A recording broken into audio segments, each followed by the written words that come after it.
Every child needing foster care deserves the chance to experience a safe and loving family environment where they can recover their self-esteem and begin to heal.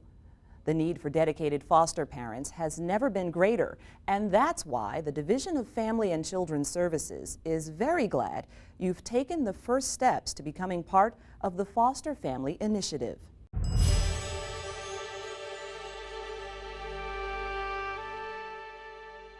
The goals of the initiative are to recruit, train, and support Georgia's foster families.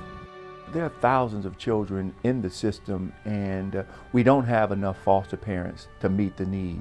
It's a heart connection, though. You've got to have a willingness in your heart to do this. Through the Foster Family Initiative, the Division of Family and Children's Services, or DFACS for short, partners with community-based organizations to recruit, prepare, and support foster families. This initiative recognizes that good families, whether biological, extended, or foster families, are best supported by local community organizations working in partnership with DFACS. This means that while support services are provided by community-based organizations, DFACS still retains overall responsibility for its foster families.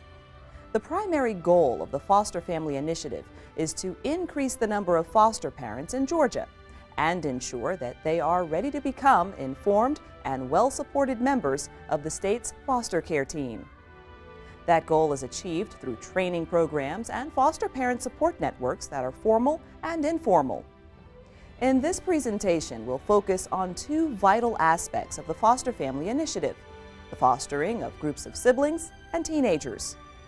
We'll take you through the entire process, which starts with orientation, then goes through application, an initial home visit, a 20-hour training program called Impact, 2 additional visits to carry out the family and home evaluation, and finally, certification and support.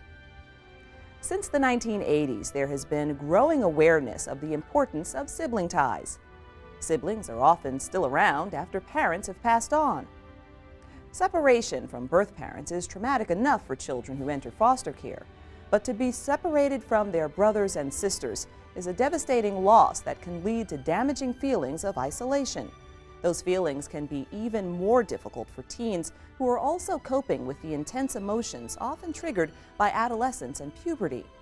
That's why there's a great need for skilled and understanding foster parents to take large sibling groups and teenagers.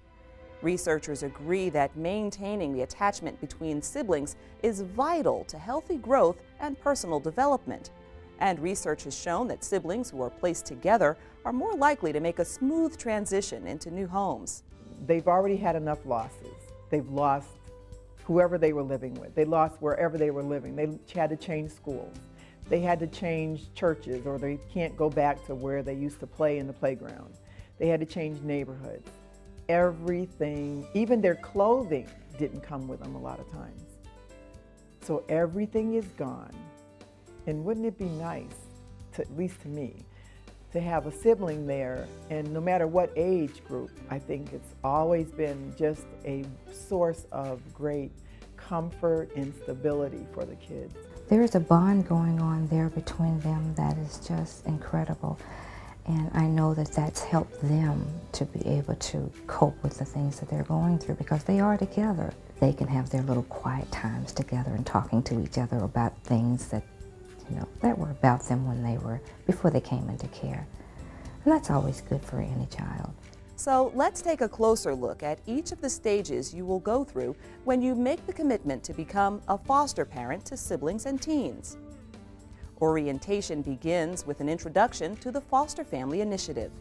The orientation really helps foster parents in the sense that it gives them a detailed description of what their roles and responsibilities are, where they fit in the foster care team with children, as well as it gives them an opportunity to ask more questions. Some of our orientations include other foster parents, veteran foster parents, and they're able to ask questions from the foster parent's perspective, which can be very eye-opening. When the parent comes to orientation, they'll learn all about the system, the foster care system. They'll learn about the state's role, they'll learn about the county role, they'll learn about the birth parent, they'll learn about the different agencies and all of those interactions that they'll have to deal with. The first orientation meeting for us was important because you begin to wonder, what is it going to be like and what are we really getting ourselves into? I found that to be the turning point because then I was really, I was charged, I was ready, it was great. I got a chance to see things that I could relate to maybe in my own childhood that I hadn't thought about as much, and it encouraged me to become a foster parent and definitely encourage others to do the same.